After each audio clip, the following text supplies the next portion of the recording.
Hi everyone. In this tutorial, I'll show you how to quickly add a wire transfer account in Etrade. This will make sending and receiving funds much easier. First, open the Etrade website and log into your account using your credentials. Once you're logged in, click on the Transfer option in the top menu. This will take you to the Transfer section where all fund movements are managed.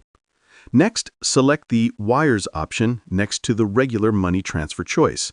This ensures you're setting up a wire transfer specifically.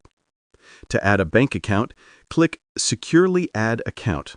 This will allow you to link your bank safely to your Etrade account. Then, either select your bank from the list or search for it, and enter the required bank details to complete the setup. Once linked, your bank account is ready for wire transfers within Etrade, helping you manage your funds efficiently. And that's it. A quick and easy way to add a wire transfer account in Etrade. If you found this tutorial helpful, don't forget to like and subscribe for more guides.